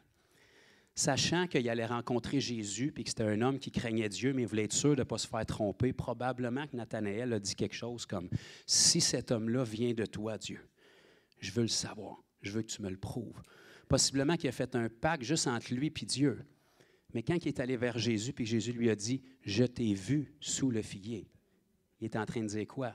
S'il y a juste Dieu qui l'a vu sous le figuier, puis que Jésus lui disait « Je t'ai vu quand tu étais sous le figuier », ça veut dire quoi? Que Jésus est Dieu. Fait que pour nous, ça ne veut pas dire grand-chose, mais pour lui, ça a été suffisant pour le convaincre. Une parole de connaissance. Est-ce que Jésus l'avait vu physiquement sous le figuier? Non. Jésus, lui, a reçu la parole que Dieu lui donnait, que Nathanaël était sous le figuier. Possiblement qu'il lui a révélé le pacte qui s'est fait sous le figuier, ou ce que Nathanaël a prié ou a dit à Dieu sous le figuier. Mais ça a été suffisant, cette parole de connaissance-là, pour convaincre le cœur de Nathanaël. Parole de connaissance. Donc, parole de connaissance, c'est une révélation pour quelque chose qui est actuel. Une situation, ça peut être une blessure physique, ça peut être n'importe quoi d'actuel dans la vie qui peut découler de leur vie passée aussi. Mais c'est quelque chose qui est actuel, que vous révélez à la personne pour qu'elle sache qu'elle est localisée de la part de Dieu, que Dieu connaît son problème puis qu'il veut le régler. Donc, je l'avais partagé il y a 2 semaines aussi. Si tu vas voir quelqu'un et tu lui dis « Seigneur, me montre que tu as le cancer, bonne journée », il sait qu'il a le cancer. Donc, si le Seigneur te le montre, c'est pour stimuler sa foi et qu'il puisse être guéri aussi. Donc, parole de connaissance, c'est ça. Parole de sagesse, même chose. C'est un don d'inspiration, mais c'est Dieu, qui a toute la sagesse du monde, qui nous donne à nous une portion de sa sagesse, parce que de toute évidence, on n'en a pas pantoute, nous autres, dans notre chair. Et puis, on est capable de verbaliser quelque chose qui va venir fermer la bouche aux contradicteurs. Par exemple, quand ils ont voulu coincer Jésus dans l'esplanade du temple, pour lui demander si on devait payer l'impôt, si on devait payer les taxes. Jésus a vu leurs pensées, discernement des esprits, on va y revenir tantôt. Et puis ensuite, il a dit, donnez-moi une pièce. Il savait c'était quoi leur intention. Sans parole de sagesse, il était coincé de toutes les bords. Parce qu'ils étaient tous contre lui, puis il avait monté leur plan pour l'exposer publiquement, puis le discréditer. Jésus a pris la pièce, il a dit, à l'effigie de qui cette pièce allait? César, parce qu'on l'aime, nous, César. On parle tout dans son dos quand il n'est pas là, mais devant toi, on l'aime. Rendez à César ce qui est à César et à Dieu ce qui est à Dieu. Ils ont tous eu la bouche fermée. Une phrase. Parole de quoi? De sagesse qui venait de Dieu. OK? Donc, c'est une inspiration soudaine de Dieu qui vient régler une situation que dans le naturel, tu aurais peut-être patiné un peu pour t'en sortir, mais Dieu, il a toute sagesse. Dieu, il n'est pas coincé par les plans des hommes. Il sait comment ils sont tordus. Vous savez, quand ils ont amené la femme adultère vers Jésus, je ne sais pas où était l'homme. De toute évidence, ce n'était pas adultère tout seul. C'est juste la femme qu'ils ont amenée. Ça s'est perdu dans le script. Ils ont amené la femme adultère pour que Jésus puisse la condamner. Jésus lui dit que celui qui n'a jamais péché lance la première pierre. Après, il y a un évangile qui nous dit qu'il s'est penché au sol puis il a commencé à écrire. On n'en sait pas plus. Tout ce qu'on sait, c'est que la Bible nous dit qu'ils ont commencé à tous partir un après l'autre, en commençant par les plus vieux, jusqu'à ce qu'il ne reste plus personne. Puis là, Jésus a dit à la femme, « Qui te juge? » Elle a dit « Personne. » Puis là, c'était rendu le tour à Jésus. Puis Jésus avait dit que celui qui n'a jamais péché lance la première pierre. Le seul là qui n'avait jamais péché, c'était Jésus. C'était le seul qui avait le droit de la lancer. Il a dit « Je ne te condamne pas non plus. » Qu'est-ce qu'il a fait au sol? On ne le sait pas. Mais il a fait quelque chose en sorte que ça a convaincu les gens de partir un après l'autre. Est-ce qu'il a écrit leur nom puis leur péché? Peut-être. Ça expliquerait pourquoi les plus vieux sont partis avant les plus jeunes, parce qu'il y en avait plus. Est-ce qu'il a commencé à écrire le nombre de fois que chacun de ces leaders-là avait couché avec la prostituée? Peut-être aussi. Ce serait une bonne façon d'effriter la foule. Quand toi, tu le sais, combien de fois tu as couché avec la femme que tu veux faire lapider, puis que l'autre, il ne le sait pas, puis qu'il commence à mettre ton nom avec le nombre de fois que tu as couché avec, sait-on jamais? C'est pas biblique, je vous lance ça comme ça. Mais il a fait quelque chose qui est inspiré par la sagesse de Dieu, en sorte qu'une situation qui semblait coincée de tous les côtés, parce que l'adultère n'était pas bien, et c'est vrai que c'était condamnable. Mais Jésus ne l'a pas condamné pour faire valoir un point, mais ça y prenait une façon avec la sagesse de Dieu pour être capable de véhiculer ce point-là correctement. Donc, exemple de parole de sagesse. Maintenant, dans le penser comme Dieu, parole de connaissance, parole de sagesse, vous allez avoir aussi quelque chose qui est souvent mal utilisé, qui est le discernement des esprits. Donc ça, on va utiliser ça comme excuse aujourd'hui pour la délivrance. Donc, si vous n'avez pas le nom du démon, à quel endroit il est rentré, quel âge qu'ils ont, combien ils sont, comment ils parlent fort, sur quelle tonalité qu'ils chantent, quand ils chantent, si vous n'avez pas toutes ces informations-là, on ne peut pas chasser le démon. Ce n'est pas dans la Bible. Vous n'avez pas besoin d'avoir le nom d'un démon pour le chasser. Une police n'a pas besoin de votre nom pour vous arrêter. Va-t'en, c'est à 10 en sens inverse, à 200, ça ne me dérange pas ton nom, mais qui t'arrête, tu es arrêté pareil. Il t'arrête au nom de la loi, ton nom, il n'y en a rien à faire. Tu as enfreint la loi, il y a un droit légal contre toi. Bon, discernement des esprits, ça couvre tout le domaine spirituel, mais les esprits, il y en a plusieurs. Dieu est esprit. Qui a dit « Merci, ma soeur. Dieu est esprit. Alléluia. Vous êtes esprit. Vous avez des corps en ce moment, mais votre corps, lui, a une durée limitée. Ce qui donne la vie à votre corps, c'est votre esprit. Les anges sont des esprits. La Bible nous dit dans Hébreu, les anges ne sont-ils pas tous des esprits au service de Dieu, envoyés pour exercer un ministère en faveur de ceux qui doivent hériter le salut? Donc, les anges sont des esprits. Dieu est un esprit. Vous êtes des esprits. Les démons sont des esprits. Fait que là, c'est tous des esprits, ça. La Bible nous parle de discernement des esprits. Fait que l'Église a tellement un petit Jésus puis un très grand diable qu'automatiquement, là, c'est comme s'il faut avoir un panorama de tout ce qui se passe dans le domaine spirituel. Il faut savoir tous les démons sont où, puis comment est-ce qu'ils ont rentré. Puis ça, c'est une toute petite partie. En fait, on voit très peu ça même dans la vie de Jésus comparativement au reste. Ce qu'on voit plus fréquemment dans la vie de Jésus, puis les gens ne comprennent même pas que ça s'adresse au discernement des esprits directement, c'est que Jésus se retrouvait dans des situations, puis la Bible nous dit « Jésus connaissant leurs pensées ». Jésus savait quel esprit les animait. Il me lance des fleurs là, mais dans pas longtemps, ils vont me lancer des roches. Jésus, connaissant leurs pensées, connaissait l'esprit qui était dans l'homme. Pas tout le temps les démons, là. L'esprit humain est une chose, les démons sont un esprit, Dieu est un esprit, les anges sont des esprits. Donc, le discernement des esprits, ça couvre tout ça.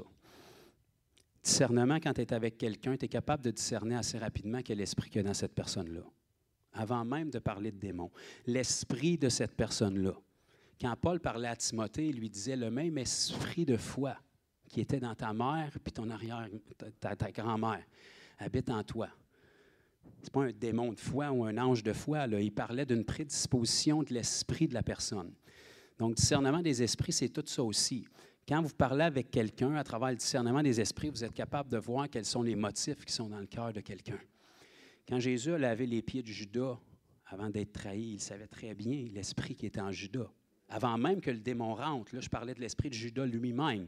Il savait très bien que la trahison était là. Et dès le moment qu'il a pris le repas du Seigneur indignement, là, ça nous dit que le diable est rentré en lui. Mais avant que le diable rentre, il était sous l'influence du diable, et c'est son esprit humain qui était influencé. Et Jésus avait discerné déjà, mais lui a lavé les pieds comme tous les autres. Discernement des esprits. Le discernement des esprits est quelque chose qui va vous aider dans votre vie chrétienne, dans vos associations, parce que tout n'est pas nécessairement bien parce que ça s'appelle chrétien. Il y a des chrétiens que vous allez devoir vous tenir loin. Pourquoi? Parce que tout ce qu'ils ont de chrétien, c'est leur titre. On reconnaît l'arbre à ses fruits. Il y a des gens où est-ce que vous n'allez pas manquer d'amour, mais vous allez devoir arrêter d'investir du temps. Parce qu'ils vont vous en siphonner, puis c'est les gens dans qui vous investissez le plus qui vont se revirer contre vous puis vous détruire. Les gens qui vont vous persécuter le plus et qui vont vous faire le plus de tort, c'est les gens dans qui vous allez avoir le plus investi. C'est toujours comme ça. Qui est-ce que le diable a pris pour trahir Jésus? Il aurait pu prendre n'importe quel des 70, n'importe quel des milliers qui suivaient Jésus. Il en a pris un qui était dans les 12. À travers une fonction qu'il avait, gérer les finances. Donc, discerner les esprits, c'est très important. Oui, il y a une dimension angélique, oui, il y a une dimension pour les démons, mais ce qui est souvent négligé, c'est aussi l'esprit qu'il y a dans les gens. Donc, nos associations, puis les gens avec qui on se place pour pouvoir grandir, c'est important de discerner l'esprit qu'il y a dans une personne. Quand tu parles avec elle en dehors de l'Église, c'est quoi qui sort de sa bouche? Quand tu parles avec elle, est-ce qu'elle te raconte tout le temps les choses de v'là 50 ans ou de v'là 30 ans ou de quand j'ai été sauvé ou c'est merveilleux quand tu as été sauvé, mais qu'est-ce qu'il fait depuis? Si tu vis sur tes témoignages du passé, c'est parce que tu n'en as plus depuis. C'est parce que ta relation a dérapé, fait que tu te fais des trophées avec ton passé. Fait que c'est important de distinguer l'esprit qu'il y a dans les gens. Généralement, quand tu es proche du Seigneur, en parlant 5-10 minutes avec quelqu'un, tu peux discerner l'intimité que cette personne-là a avec le Seigneur. Parce qu'après que le crétinois est passé, là, puis je t'aime bien, mon frère, alléluia, kumbaya, shabbat, shalom, puis une fois que tout ça est passé, là, on voit ce qu'il y a dans le fond. On voit si c'est bâti sur du sable ou s'il y a de la richesse. On voit qu'est-ce qui sort. On voit quand on commence à parler des choses sérieuses, s'il y a des paroles de sagesse qui sortent ou si on fait juste réciter des versets bibliques qu'on a appris sur notre dévotion quotidienne. On est capable de distinguer l'esprit qu'il y a dans quelqu'un. C'est un esprit qui est proche du Seigneur, c'est un esprit qui est loin du Seigneur. Ça ne change pas notre amour pour la personne, mais ça va changer comment on peut adresser les problèmes puis le temps qu'on va investir avec chacun. Fait que le discernement des esprits, c'est pour beaucoup plus que juste les démons puis la délivrance. Vous allez remarquer que Jésus, même s'il discernait les esprits, il n'a jamais travaillé plus fort pour les légions que pour les autres. OK. On va tomber dans le agir comme Dieu. Agir comme Dieu, don de la foi, don des miracles, don des guérisons. La foi, elle vient de Dieu. Les guérisons, vous ne ferez pas ça tout seul, puis des miracles, vous n'en ferez pas tout seul non plus. C'est toutes des choses qui font partie de la nature de Dieu. Pour lui, ce n'est pas un effort, c'est sa nature. Mais quand il opère ces dons-là à travers vous, peu importe de quelle façon il va les opérer, puis quel des dons il va opérer, c'est pour vous permettre d'agir comme lui. Donc, le don de la foi va vous permettre d'agir comme lui dans certaines situations que vous n'auriez pas pu dans le naturel. Le don des guérisons, bien, c'est très simple. Il va vous permettre d'agir face à la maladie comme vous n'auriez pas pu dans le naturel. Et le don des miracles, la même chose. Bon, maintenant, toutes les guérisons sont des miracles, c'est surnaturel. Mais il y a une distinction quand même entre les deux. Les guérisons, bien, c'est des guérisons. Fait qu'il y a une maladie, quelque chose qui est brisé, quelque chose qui est souffrant, qui est guéri. Un miracle, c'est quelque chose qui viole les lois naturelles de notre monde. Exactement. 2 morceaux de robot pour Jay. Donc, des miracles, la Bible nous dit que Jésus faisait beaucoup de miracles et des guérisons aussi. Donc, l'un comme l'autre sont miraculeux. Par contre, il y a des choses surnaturelles que Jésus faisait qui n'étaient pas des guérisons. On peut penser aux délivrances, on peut penser aux résurrections, mais tout ce qui viole les lois naturelles, comme par exemple changer l'eau en vin. Ça ne me dérange pas comment tu as été à l'école longtemps, ça ne marchera pas. C'est pas comme ça que ça marche. Ça va prendre des raisins dans l'histoire. Okay? Donc, pour changer l'eau en vin, on viole les lois naturelles scientifiques de notre monde. Mais ce n'est pas dur pour Dieu parce que lui, il est en dehors de ces lois-là. Fait que nous, notre charte scientifique est bâtie avec notre dimension. Mais il y a un paquet d'autres matériaux en dehors de notre dimension que lui connaît, que nous autres, on ne connaît pas. Donc, changer l'eau en vin, c'est le don des miracles qui a opéré. Marcher sur les eaux, quand ce n'est pas glacé, c'est le don des miracles. Vous le serrez, ça ne marche pas sinon. Fait que ça, c'est le don des miracles qui a opéré. Il a violé les lois de la nature. Non seulement ça, il y en a un autre qui est souvent échappé. Quand Jésus a marché sur les eaux, dans un des évangiles, ça nous dit que les disciples étaient ballottés dans la tempête. Ils étaient au milieu du lac de Tibériade. Le lac de Tibériade, d'une berge à l'autre, ça avait 5 km. Si tu fais au milieu de ça, ça fait, mettons, 2,5. On s'entend-tu là-dessus? Fait qu'il était dans la tempête, au milieu du lac de Tibériade. Jésus passe à côté d'eux autres en marchant vers l'autre côté. Il panique, il pense que c'est un fantôme. Jésus arrive, puis il fait la petite passe-passe avec Pierre. Puis dans un des évangiles, ça nous dit aussitôt que Jésus embarqua dans la barque, il toucha le bord. Attends, là, on était à 2,5 km de la berge. Jésus touche à la barque, on touche le bord. Fait que se téléporter, ça fait aussi partie des miracles. Vous essayerez dans le naturel, ça ne fonctionne pas. Don des miracles. Jésus prêche son premier message pour le récompenser puis le lancer dans son appel ministériel. Ils disent, on va le lancer en bas de la montagne. Fait qu'il pogne puis il amène toute la foule en haut de la montagne pour le pousser en bas. Fait que tu as une foule avec un gars. Tous les yeux sont sur lui. Tu as un mandat, pousse-les en bas de la montagne. Rendu en haut de la montagne, la Bible nous dit Jésus passe au milieu d'eux. Ça ne me dérange pas comment tu es mauvais, là, tu ne peux pas l'échapper, celle-là. Là. Il s'est passé quelque chose de miraculeux pour que Jésus passe au milieu d'eux, car son temps n'était pas encore arrivé. Les apôtres en ont vécu aussi. Par exemple, quand Pierre était dans la prison, l'ange est arrivé, les chaînes ont pété. Ça ne nous dit pas qu'il a vargé dessus, qu'il a cherché à la clé. Ça, c'est une affaire. À part de ça, tous les soldats, 4 escouades de 4 soldats, fait le calcul. Il y avait une bonne quinzaine de mêlés là. Personne ne s'est rendu compte que ça venait de se passer. Il les a tous mis dans un sommeil profond, quelque chose de même, puis il a sorti Pierre de là, puis il l'a sorti jusqu'en dehors, puis Pierre ne se rendait même pas compte qu'il était en train de vivre ça, pour te montrer comment il était spirituel. Là. Puis ça nous dit que quand il s'est retrouvé dans la rue, bien là, il s'est rendu compte que c'était vrai. Parce que la dimension spirituelle, quand les dons se manifestent à un certain niveau, ceux qui l'ont déjà vécu, vous allez avoir l'impression de rêver par moments. Il y a un climat de la présence de Dieu qui s'installe tellement fort, on dirait que le voile entre le naturel et le surnaturel s'amincit. Et puis dans le surnaturel, ce n'est pas les mêmes lois que nous. Donc il n'y a plus de dimension de temps. On ne voit pas pareil, on n'entend pas pareil. Donc quand la puissance de Dieu se manifeste, quand il y a des miracles qui commencent à arriver autour, plusieurs guérisons successives, il y a un chiffre dans l'atmosphère. On dirait qu'on entend comme dans une piscine. Il y a quelque chose qui change.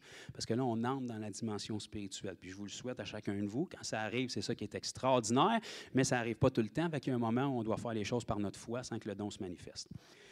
Donc, don des miracles, on pourrait en nommer encore. Là, il y en a dans l'Ancien Testament aussi, que ce soit fendre la mer Rouge en deux pour marcher, que ce soit faire tenir le soleil de 10 degrés trop longtemps, toutes sortes de trucs comme ça qui violent naturellement les lois légales de notre monde.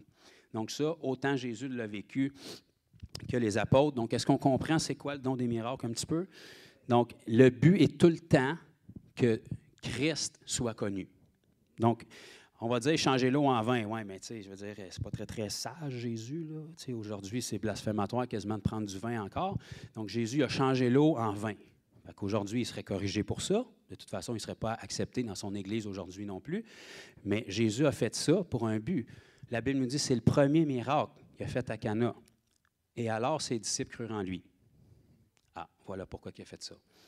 Fait que le but du don des miracles, ce n'est pas juste pour faire des prestiges, comme par exemple Simon le magicien faisait dans Actes chapitre 9, ou Élymas le magicien faisait un petit peu plus loin. Le diable va pervertir ça pour avoir un wow, pour faire de l'argent. Quand que Dieu opère le don des miracles à travers toi, c'est pour avoir un wow qui tourne les gens vers Dieu, pour que les gens sachent, les gens de ce monde, il y a un Dieu au ciel qui œuvre à travers cette personne-là.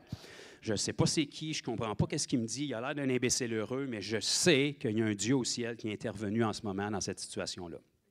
OK? Don des miracles. Don de la foi. Alléluia! Caroline, le temps passe vite. On prie que Dieu arrête le soleil à nouveau pour qu'on puisse... OK. Petite question. De la même manière qu'il y a une différence entre les guérisons puis le don des guérisons, il y a une différence entre la foi puis le don de la foi. J'ai eu un aha de mon Père. Amen. Je souhaite, autant pour moi que pour vous, que ce soit toujours le don des guérisons qui opère quand vous priez pour les malades. Malheureusement, dans mon 10 ans avec le Seigneur, la grande majorité des guérisons que j'ai vues opérer, ce n'est pas par le don guérison, c'est par ma foi que j'ai mis en action. Il y a une différence entre les deux. Le don des guérisons ici, c'est un sous-produit du baptême du Saint-Esprit que Paul enseigne ici dans le Nouveau Testament, après que le Saint-Esprit était déversé. Pourtant, les apôtres qui n'étaient pas nés de nouveau à l'époque de Jésus, qui n'avaient pas le Saint-Esprit sur eux encore moins, ni en eux, ont opéré des guérisons. Fait que ce n'est pas par le don des guérisons qu'ils l'ont opéré. C'est par la foi dans l'autorité du nom de Jésus. Il y a même un homme qui n'était pas parmi les 12 qui ont vu chasser des démons au nom de Jésus. Ils ont même dit à Jésus, on avait un homme qui n'était pas avec nous qui chassait les démons à ton nom, puis on a voulu l'empêcher. De toute évidence, il n'y avait pas le manteau de Christ sur lui. Il ne faisait même pas partie des 12. Jésus lui a dit, empêchez-les pas.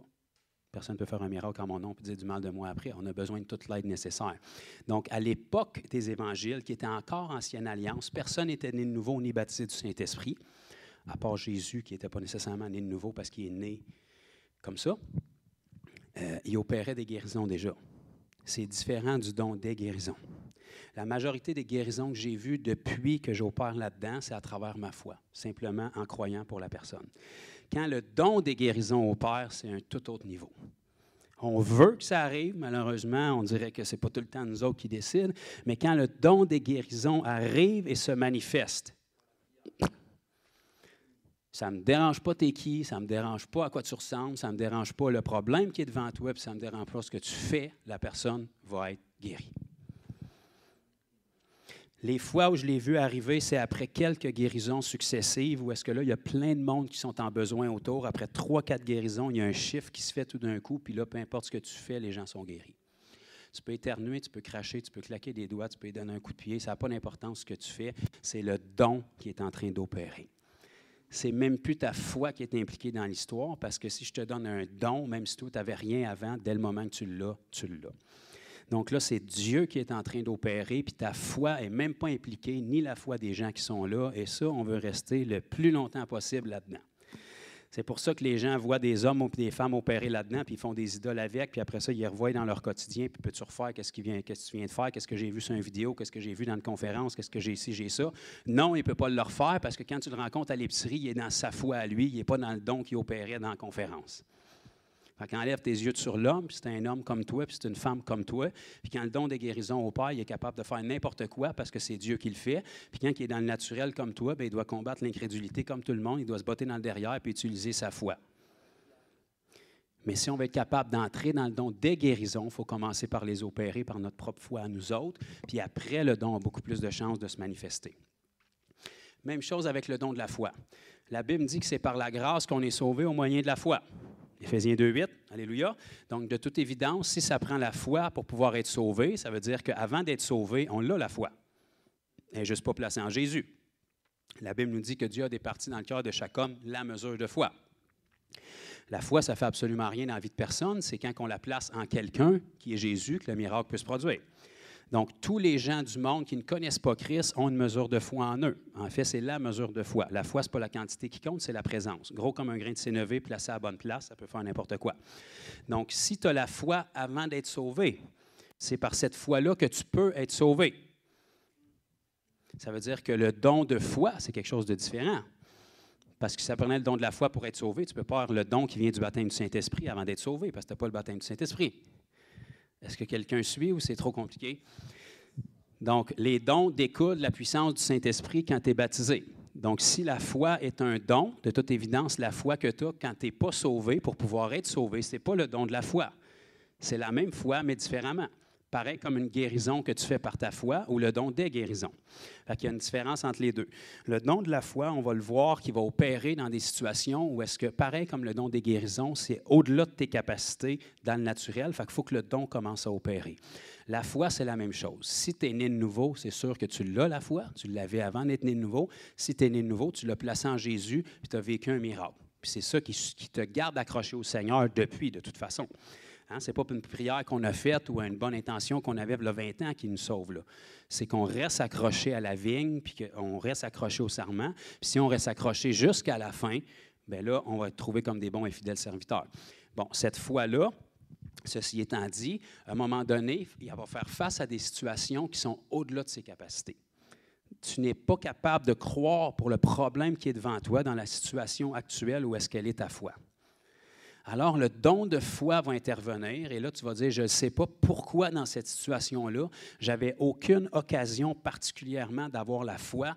Il n'y avait rien qui était favorable dans ce que je voyais autour de moi. Il n'y avait rien qui était favorable dans les gens qui m'entouraient. En fait, ils me tiraient tout vers le bas, mais je ne sais pas pourquoi dans cette situation-là, je suis dans une paix surnaturelle et je sais qu'il y a quelque chose de l'autre bord du problème, puis je sais que la solution est toute proche.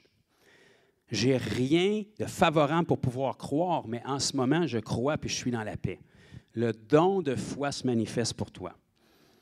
Pour que les gens autour qui se diraient « aucun humain peut traverser ça, puis aucun humain peut rester accroché », bien toi, tu passes surnaturellement.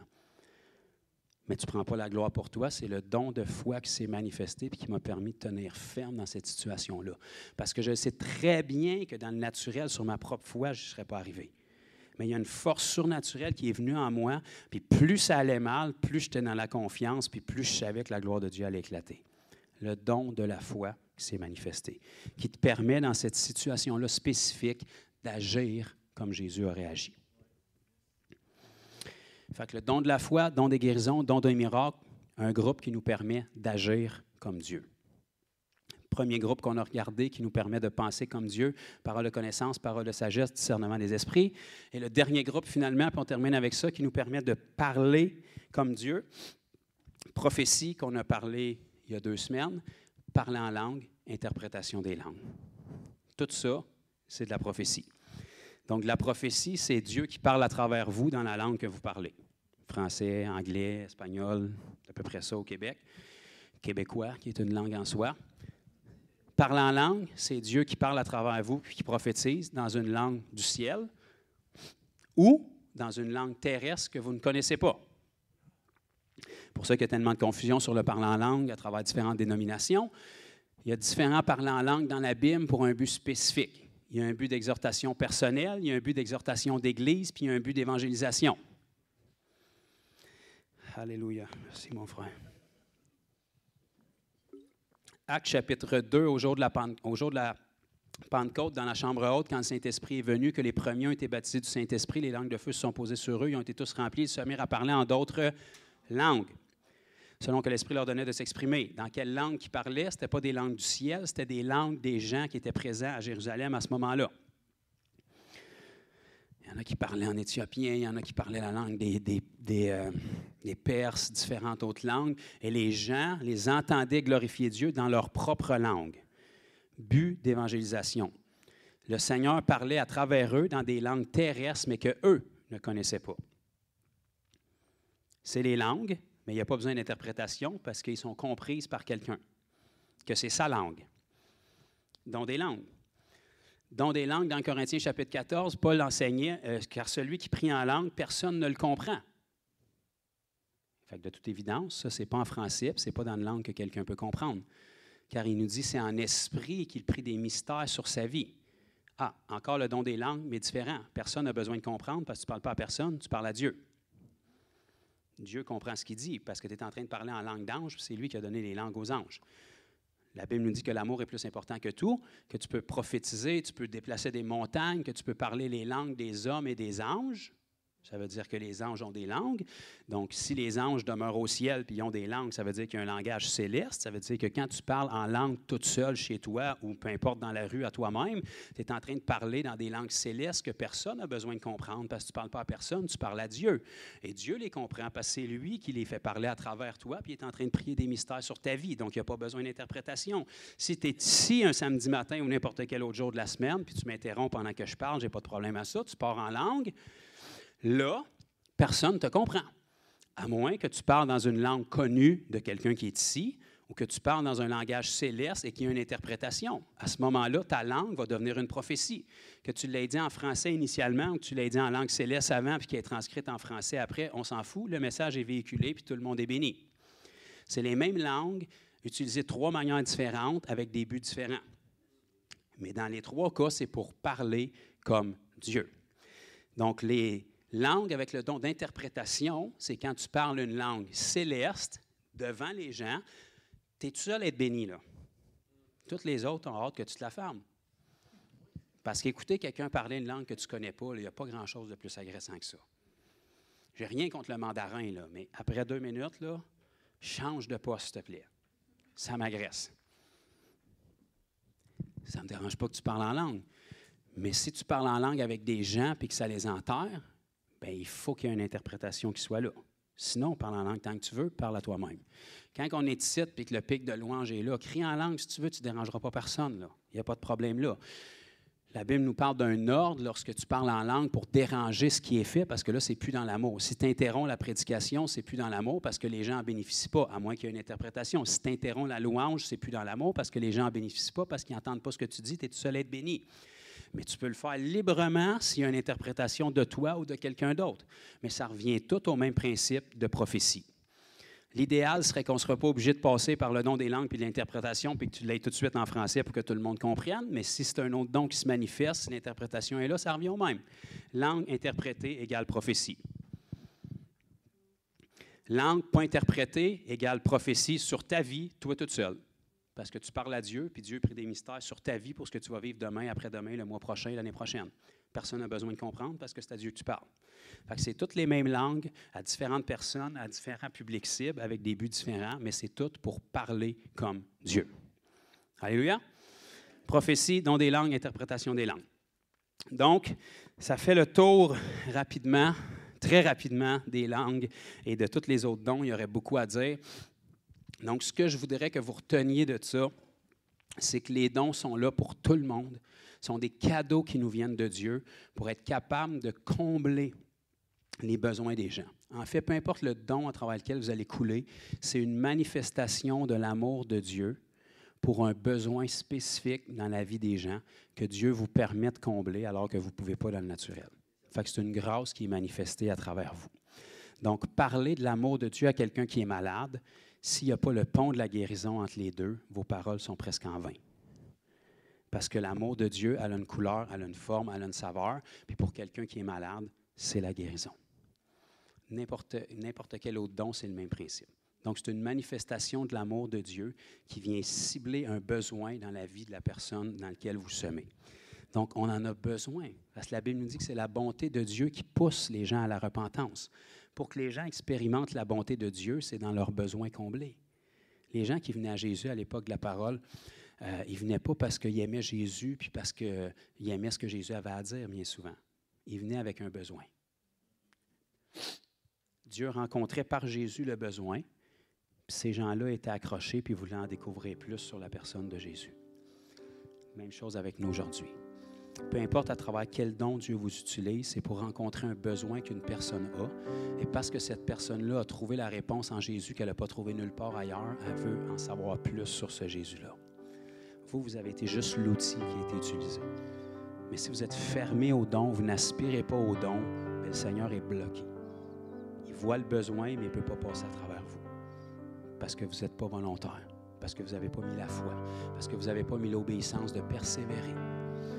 Tout s'exerce. Vous savez, personne n'est bon du premier coup à quelque chose dans la vie. Personne n'a décollé quand il était bébé en courant le marathon. On a tous commencé à ramper, à rouler, à marcher à genoux, à marcher, puis à courir après. Donc, les dons, c'est la même chose. On les a, mais il faut tous commencer quelque part. Plus on s'exerce, plus on va les peaufiner. Mais comme ils nous sont donnés spécifiquement pour faire connaître Christ, la meilleure façon pour les exercer, puis le meilleur endroit plus propice à ça, c'est dans la moisson. C'est le but pour lequel ils nous ont été donnés, pour faire de toutes les nations des disciples. C'est le meilleur endroit où vous allez ressentir la puissance de Dieu aussi. Si on ne se place pas dans des positions où est-ce qu'on sollicite que Dieu intervienne, puis on est seulement capable dans nos propres efforts, vous n'allez pas ressentir la présence de Dieu beaucoup, parce que vous n'avez pas besoin de lui. Vous êtes capable dans vos propres efforts. Vous êtes capable de donner un tract avec Jean 3,16 dessus. Vous êtes capable de dire à quelqu'un, viens à l'église samedi. Faites-les pas, s'il vous plaît, amenez-le au Seigneur avant. Si vous n'êtes pas équipé pour l'amener au Seigneur, c'est pour ça qu'on est là à l'église, pour vous équiper. Alléluia. J'entends une douce mélodie. Ah, c'est ma soeur. Donc, est-ce que vous avez soutiré un petit quelque chose ce matin de ce que vous avez entendu? Est-ce que ça a éclairci des choses? Après, c'est vraiment dans l'application, si vous aspirez à ces choses-là, puis vous faites des pas de foi, que vous allez commencer à saisir ce que je vous dis davantage. Ce matin, autant extraordinaire que ça a pu être pour vous, c'est le lait de la parole. Tout ce que je vous ai apporté, c'est la parole. Maintenant, si vous vous mettez en pratique, là, ça va devenir de la viande pour vous. Là, ça va devenir du concret. Là, vous allez voir que les Écritures qu'on a lues ce matin vont commencer à prendre vie. Lorsque vous essayez des paroles de connaissance sur les gens. Vous savez, vous ne pouvez pas vous planter. Vous pouvez juste apprendre au pire ce qui n'est pas une parole de connaissance. Si tu essayes 10 fois des paroles de connaissance, puis 10 fois tu es dans le champ, tu as appris exactement 10 fois ce qui n'était pas une parole de connaissance. Puis à un moment donné, tu vas réussir à trouver ce que c'est. Quand tu sais ce que c'est pas, c'est beaucoup plus facile à trouver ce que c'est. C'est comme ça qu'on apprend, on s'exerce. Notre vie ici, on est en stage, puis on est en stage pour être utilisé par le Seigneur. Et croyez-moi, le Seigneur a tellement besoin de pieds, de mains puis de bouche pour agir qu'il va être très réactif à peu importe le pas de foi que vous faites. Puis soyez conscients d'une chose, si vous faites quelque chose, ne serait-ce que des erreurs, Jésus a quelque chose à travers lequel travailler. Si vous ne faites rien, il n'y a rien à travers lequel travailler. Mais si vous lui donnez ne serait-ce que des erreurs, parfait. Il y a quelque chose à travers lequel travailler. Dieu peut changer votre erreur en succès, ça, c'est pas grave, parce qu'il y a de la foi. Votre erreur a été faite dans l'obéissance. Donc, il y a quelque chose légalement qui peut travailler, changer le mal en bien ou changer la catastrophe en chef-d'œuvre. Je ne peux pas vous dire le nombre de fois où j'ai fait des catastrophes dans l'évangélisation. Puis à m'entendre prêcher, vous pouvez comprendre que j'en fais en masse en prêchant encore aujourd'hui, mais apparemment, le Seigneur prend ça puis le transforme pour sa gloire. Parce que c'est mon but puis mon cœur derrière.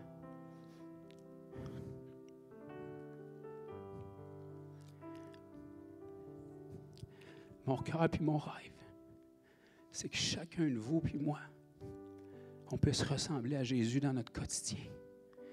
Que les gens de ce monde ne moquent pas les chrétiens, mais que comme les apôtres, ils aient peur de se joindre à eux parce qu'ils savent que ces gens-là transportent quelque chose.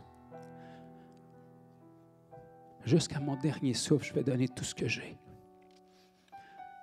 pour pouvoir voir l'Église vivre à la hauteur de ce qui est appelé. Je refuse de croire que le Seigneur Jésus a enduré ce qu'il a enduré.